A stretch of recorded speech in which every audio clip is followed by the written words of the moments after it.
Well, hello, friends. Welcome to another episode of the Three Books from Hearts and Minds podcast.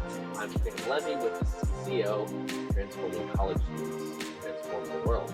And I'm here, of course, as always, with the one and only Byron Borger of Hearts and Minds Books. Byron, how are you? I'm good today, sitting here in the bookstore in Hearts and Minds. There might be some customers walking by if you hear a little noise, but I'm at work here at Hearts and Minds Bookstore, and it's great to be talking with CCO friends who might be listening in or anybody else out there, our own customers. Glad to have you join us here at the Three Books. Yeah, it's a beautiful fall day, and that's as good as any excuse to talk about some books that you can read on your porch on a nice crisp fall evening in a sweater. Yeah, and you're getting ready for a World Series season here too. You probably like that, right?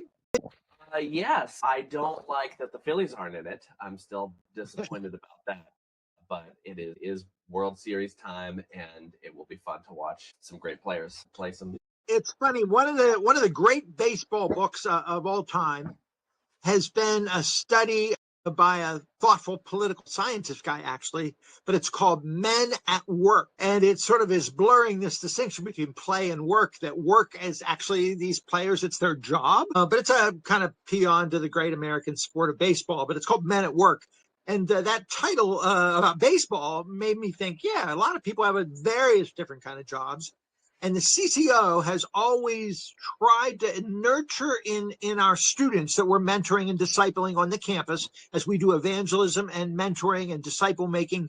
We're always holding up this vision that the Christian faith makes a difference even in the work world. And in fact, when students have majors, they major in a topic so that they can go off and get a job in science or business or art or media or computers or technology. And so whether we're talking with nurses or engineers, we try to help them prepare them to be God's salt and light, leaven in the loaf of their career areas. And so I've been proud over the years to kind of highlight that with the CCO, to encourage that in the CCO. And the CCO does that well. And Sam, you know well that you guys do these events sometimes, even for adults in the community, our church partnerships and stuff. You just did something down in Philly, and we thought maybe we could talk about that a little bit here at this podcast. What was the Transform Philly event about, and how did that go? Yeah, thanks for asking. We had a great time just this past Friday, October 17th, with a bunch of folks talking about this idea of faith and work, that our Christian faith isn't just something that's lived out in church on Sunday morning, or Bible studies are kind of in our private life, but in our public life, in every part of our life. And certainly that includes where I think most of us spend most of our waking hours, on the job, and in the various vocations that we're called to. And so we talk about that all the time with students, like you said, helping them cultivate an understanding that God cares about the work that they're going into, that they're studying, that they're pursuing in whatever field that is. And we wanted to give a welcome into that conversation to professionals in all sorts of work around the Philadelphia area. So we brought some folks together. We had Abe Cho, who was a pastor at Redeemer Church, founded by Tim Keller in New York City, and now works with the City to City church planting network that was started by Redeemer. And he kind of gave us a great talk on how the biblical narrative of creation, fall, redemption, restoration, the stuff that we talk about all the time in the CCO, shapes our view of work, that work isn't just a product of the fall, but it's good. It's part of the original good creation, that we're still called into it, that God cares about, not just kind of our posture towards sharing the gospel with others at work, though that matters certainly, but also the work itself that we do matters.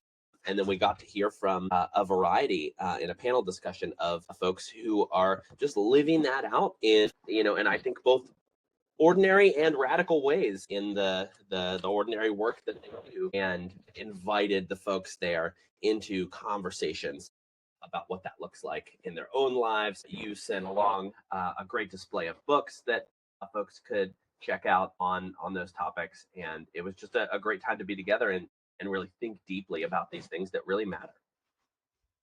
And I think this Transform Philly event with the panel discussion, you had some friends we knew, Soup Host and Mark Andrake, who used to work for CCO and is a scientist in the Philadelphia area.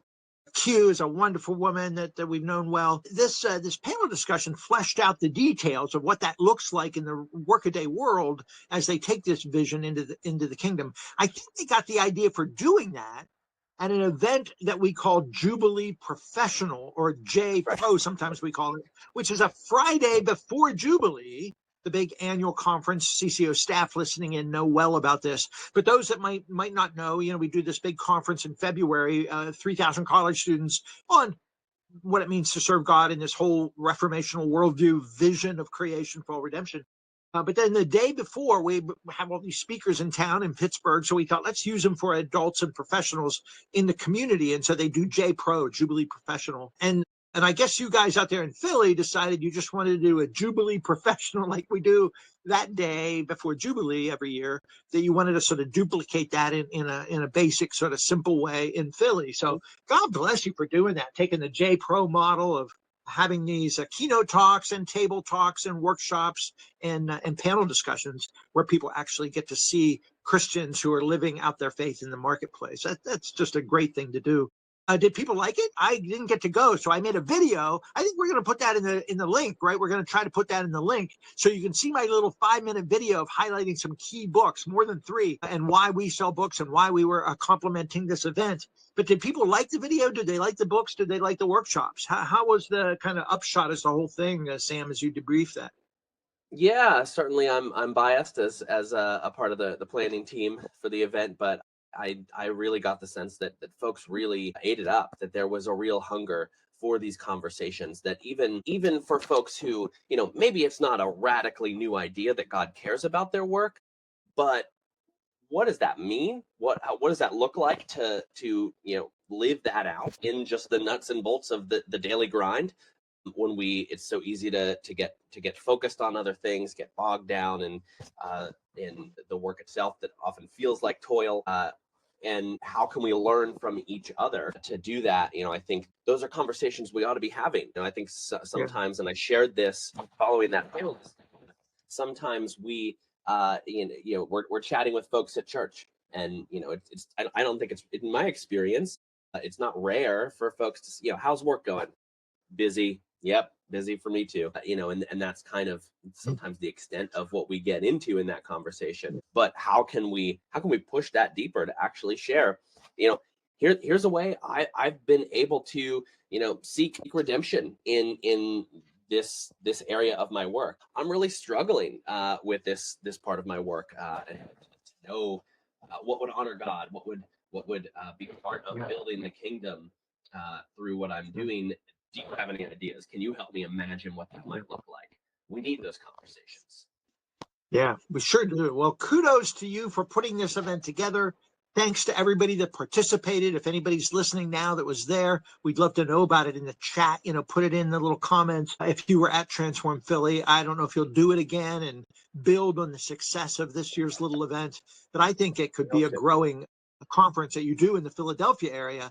We're a couple of hours east of there in central Pennsylvania. Dallastown's just below York, for those that don't know. And so we would love to be a part of that and that ongoing conversation. It's something that our store has great concerns about. We even did one of the 3 books from Hearts and Minds back in September, just a couple of months ago, on Labor Day. I think we did 3 books on a Christian view of work. But we're going to do that again this time, just in honor of Transform Philly. Look at that video that Sam's going to try to get placed in the chat there, if you see that in the show notes. But can I talk about some that are yet other ones on that topic, Sam? Is that okay? Yeah, please do, folks. If you want to see a long list of books on faith and work, from a variety of different angles, check that video out. We'll stick to our format of 3 books from Hearts and Minds that Byron has picked out to share here. So go ahead, Byron. Okay, the first one is an absolute classic that I have this sense, and I've said this before, that I think it sort of changed the religious landscape, the language and the discussion about particularly faith in public life in the evangelical world and beyond. when it came out 30 years ago, maybe. They did a new anniversary edition a couple of years ago, and the book is called The Call by Os Guinness. This is the newer cover from the second edition, an anniversary edition with a couple of new chapters. Finding and Fulfilling God's Purpose for Your Life by Os Guinness. Oz is a friend of Hearts and Minds. He's an eloquent British leader that's lived in the United States for most of his adult life. Oz, for those that don't know, is just brilliant and articulate and eloquent, one of the great public speakers of our time, one of the great public intellectuals of our time. He was raised in China. His great-grandparents were the Guinness beer people. And of course, the Guinness beer people were Christians, and there's books written about them in Ireland. But many of their family members were missionaries or Bible translators or civic leaders, political leaders. And Oz's parents were missionary doctors in the very poor area of China before the Maoist revolution in the 60s. So Oz was raised in China. The horrible Maoist revolution took over, mass starvation. They had to flee for their lives. He almost was killed as a boy on the journey as they walked out of China. His own brothers died of starvation. So he's seen a lot. He moved into an ashram in India to experience the stuff going on, with George Harrison and the Beatles and all that stuff in the late 60s in the mysticism of the East. He went to L'Abri and met Francis Schaeffer. His life was transformed, and he recommitted himself to Christ. He studied at Oxford, knew one of the leading atheists of the 20th century, Bertrand Russell. So he's seen the worldviews in work. He's seen the worldviews in action. He's thought well about the Christian life and about doubt and about social change and about the problem of evil, and he's written widely about all sorts of stuff. But he moved to the United States and began to lecture. He lectured at our church at First Presbyterian in York before this book even came out at a conference we did about this notion that God calls us to himself. The call is a caller, God, who calls us to himself in the person of Jesus. So we're called to follow Jesus. That's a universal call to everyone on the earth. Made in the image of God, everyone is called to return to our Creator in the person of Jesus when he came to earth. So we're called to Jesus, but that call is so decisive. Oz uses the word decisive. It is so decisive that it affects everything we do and everything we are. And so this book is about the call primarily to God, but what the Puritans called the secondary calling. And that is to some particular outpost in the kingdom of God, some vocation. Now, of course, we have a variety of callings. We have a variety of vocations, a variety of occupations in the world. We're citizens, we're parents, we're neighbors, we're church members. We are part of sports teams, we are sons and daughters of some parent somewhere. And so inevitably, we've got a lot of responsibilities and duties, but much of that is focused on what we might want to call our career or our profession or our occupation.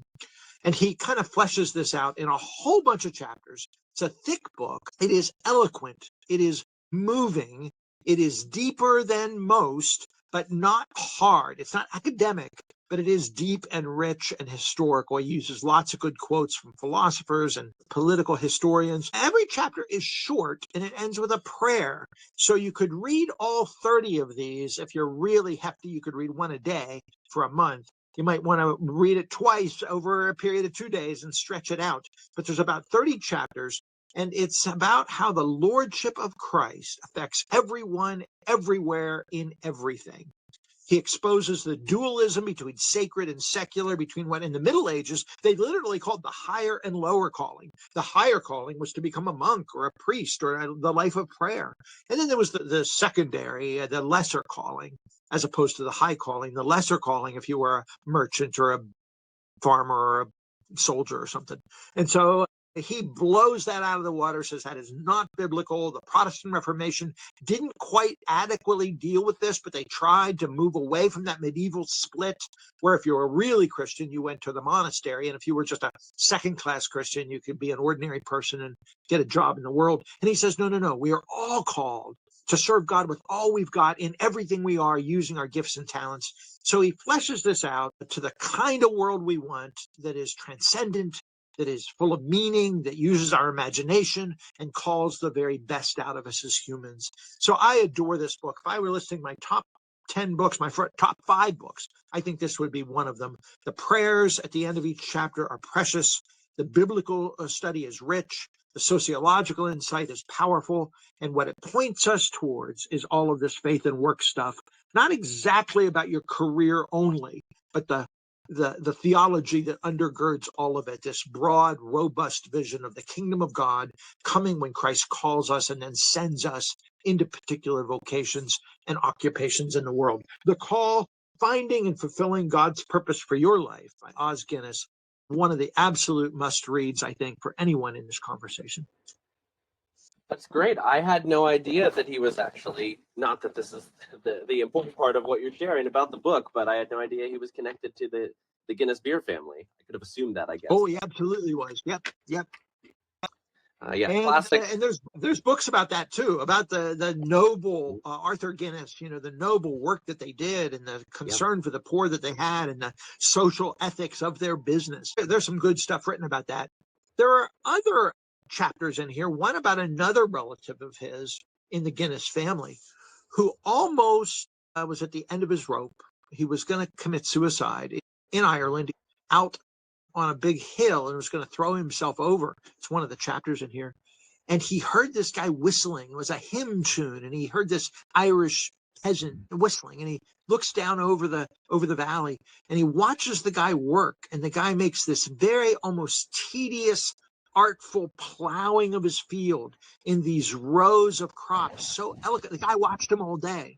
And he said, if some farmer can care about his soil and his work and his diligence in planting his crops so beautifully, there has to be some greater meaning to life. And he didn't kill himself. And so that is one of Oz's grandparents, I think, who was just inspired by a farmer doing his work well. So you mentioned that the Transform Philly event doesn't just talk about doing evangelism or even ethics on the job, but actually the integrity of the career itself. And in this case, the guy just farming well, caring about the land, so inspired this guy that it gave him a new vision to want to live. So yeah, this is a great book, and I highly, highly recommend it. Now I'm going to move from there to a very different kind of book that is short and simple as can be. It's just tiny, and it came out of this faith and work movement. It is by Skye, Jethani, who many people know as a podcaster and a writer, and Luke Bobo, an African-American guy that worked for Made to Flourish for a while. Luke has been to Jubilee in the past.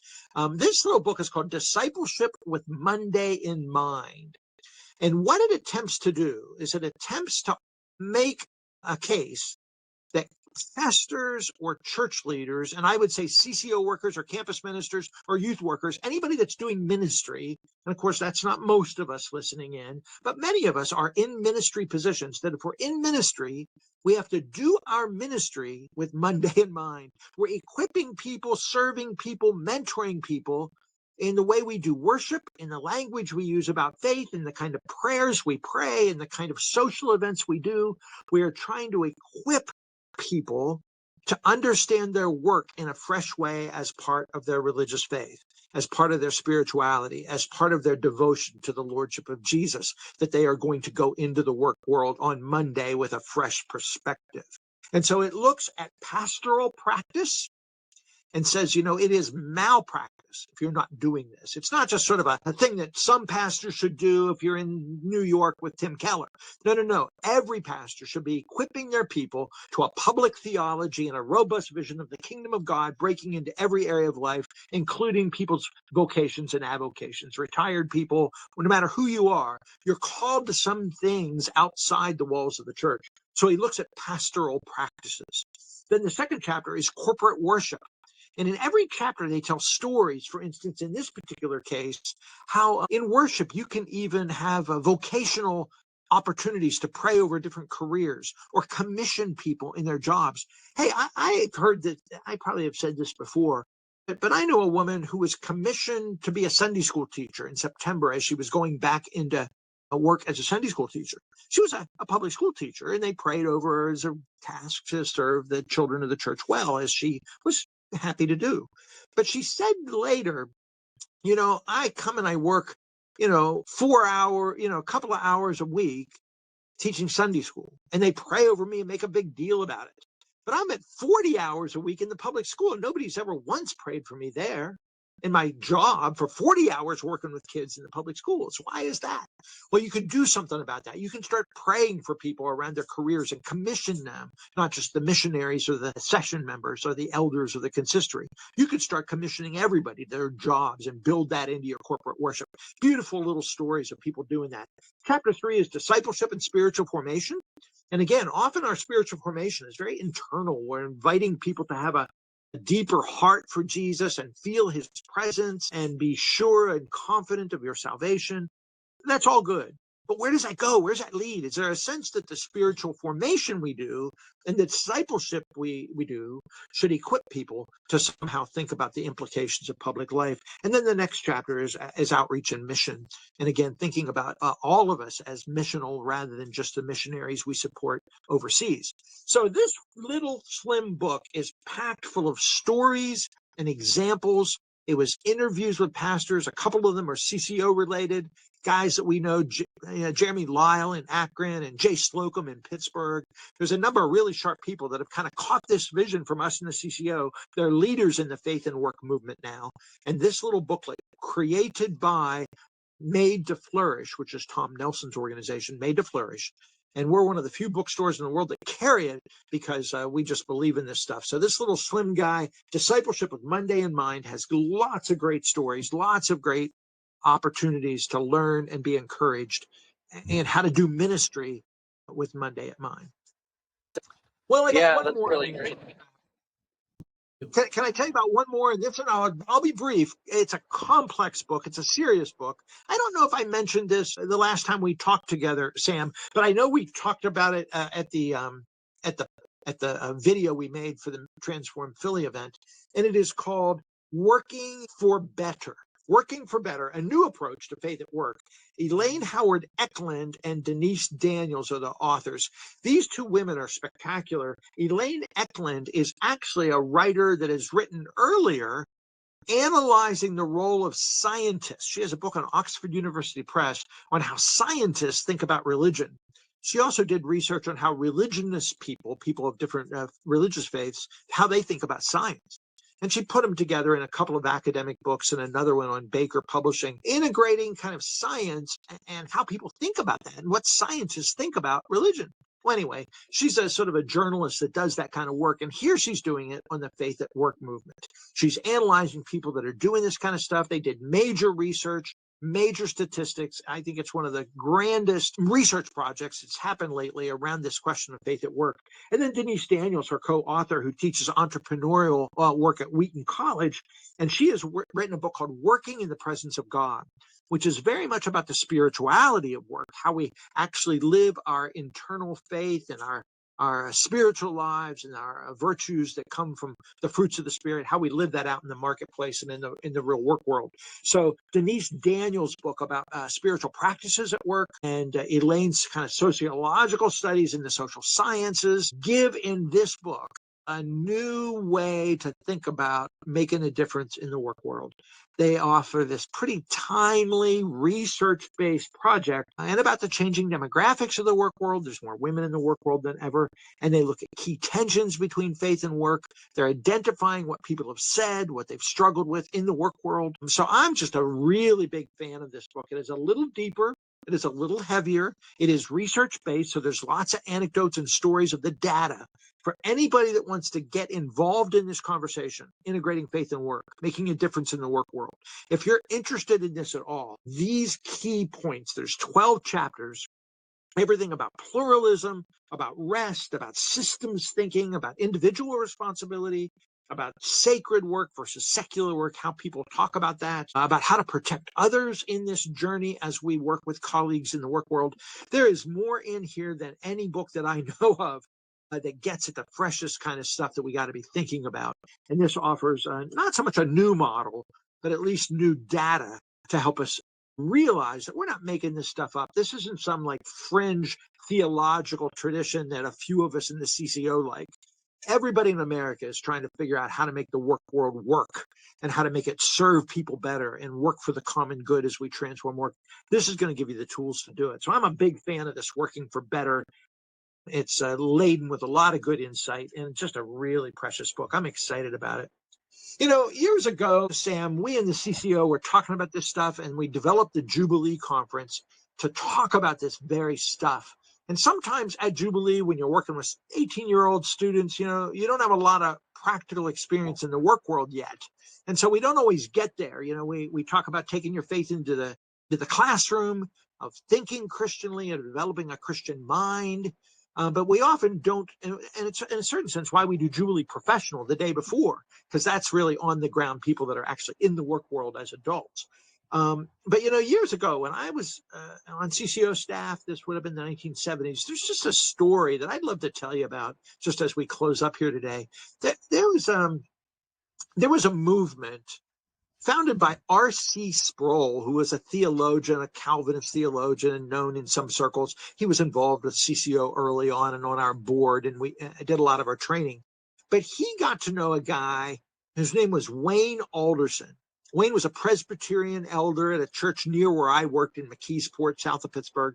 And his job was to run a steel mill. He was one of the leaders on behalf of the business running this steel mill. There was another guy, I think he was a Presbyterian. There was another guy, a devout Roman Catholic named Lefty Skye. What a name. Lefty was the union rep for the same steel mill. And when Wayne Alderson got there, he was a World War II vet. He had seen a lot. He had been in the trenches. He said it was a terrible place to work. It was dirty. There were racial injustices. There was tension between the black workers and the white workers. All the workers were getting ripped off. The business was not doing well. And he said, we can become more efficient. We can make more profit for the company. We can be a good business if we treat people well. And Lefty and Wayne Alderson started doing Bible studies together in this plant in Glassport, Pennsylvania. It was called Pitron. They eventually made a movie about it. It was a documentary called The Miracle of Pitron. There had been a steel mill thing where the molten steel spilled out and burned up all kind of stuff. And one of the things it boiled over onto was a lunch bucket that had a Bible in it, a paperback Bible. And the Bible was tinged and burned around the edges, but it never burned. And it was kind of a miracle. Everybody thought that this Bible saved the molten steel running right over it and didn't burn. Was a miracle itself. But the bigger miracle was the joy at work that returned to this place. Lefty and Wayne would go out to the bars after work where the workers went and ask them why they were getting drunk. They would visit them at their homes to see how they were treating or misabusing their spouses. It was a really holistic ministry of this worker and this business owner. And here's something interesting. The steel mill union didn't like Lefty palling around with Wayne Alderson because he was the enemy. And the business didn't want Wayne hanging around with the union because they were the enemy. These two men started praying together. They started working together. They started building reconciliation. And R.C. Sproul, who was mentoring Wayne at the time in Reformed theology, began to talk about the power of respect in the work world. They called it Theory R. They wrote books about it. They were hired by big companies like the Volkswagen plant out in Western Pennsylvania to come in and train people in respecting one another across class, race, and professional lines to bring reconciliation between union and management rather than antagonism. It was a radical thing to do. And eventually a steel mill was on strike. Another steel worker, coal and steel together, was on strike. They were about ready to close off the industry of the heating industry in Pittsburgh. It was a cold winter. And they decided the only thing they could do as the union and the business were at loggerheads is have a public prayer meeting. They did it in downtown Pittsburgh, and the union and the business owners, represented by guys like Lefty Skye and Wayne Alderson, decided to get on the stage and embrace one another in front of everyone. Well, guess what? There were bomb threats against that thing. I was taking students to it, and I had to call their parents and ask if they could come because we were going to go even though there were bomb threats. We did not want anybody to stop this reconciliation between labor and management. And we pulled that thing off. They prayed publicly. It was in the papers. And within about 48 hours, the long winter strike was over. They literally saved the energy system of Western Pennsylvania. And that's when Volkswagen called them and said, hey, can you come and talk about this kind of stuff with us? This Christian understanding of human dignity in the work world. that labor management dispute that is still hostile in our culture could be reconciled if Christians did their work in creative ways and made a difference in the work world. So anyway, that story of theory R, of R.C. Sproul's moving away from sort of just theology into kind of practical living in the work world by mentoring guys like Wayne Alderson and Lefty Scamacey, who together could literally make history in Western Pennsylvania. My students were a part of that. We saw that. We've had Wayne at our church. We showed the documentary, The Miracle of Petron, to our students. So there was a generation of students in CCO days that were literally living this out and facing bomb threats to make it happen. It was an exciting time, and I would like to see CCO and our Jubilee vision to continue to really press in radical ways and to make a serious difference in the workaday world. And books like this, Working for Better, is going to be a tool to help us do that kind of stuff. So anyway, I just wanted to end with that story and let people know that this is not kids stuff. And this isn't just some arcane, odd bit of theology for those that are interested in this little topic. This is life and death stuff that can change the world, and I really believe it. So thanks for letting me talk about this stuff, Sam. We love doing this 3 books thing, and hope that these are helpful tools for people as we live out this vision in the workaday world. What a story. A really incredible testimony to the power of exactly what we're talking about here. Like you said, these aren't just ideas, as our friend Steve Garber likes to say. Ideas have legs. They take on a flesh as we live them out, and they affect our lives. But in order for that to happen, we've got to be thinking deeply, thinking Christianly about these things. We've got to be having these conversations. We got to be diving into great tools and resources like the books that Byron offered here on the longer video that we mentioned, and that you get to hear from all the time on this podcast. We thank everyone for listening. If you would like to place an order, we would remind you that all books on this episode, Hearts and Minds, will offer 20% off on that price. So click on the link in the episode description, the first link that you come to. Be sure to like and share. Tell your friends. We'd love to hear from you as well. So reach out to me, to Byron, to Phil, and read these books and share what you think. We love to dialogue about these things. So for Byron, Hearts and Minds Books, and the CCO, this has been another episode of the 3 Books from Hearts and Minds podcast. Thanks, friends.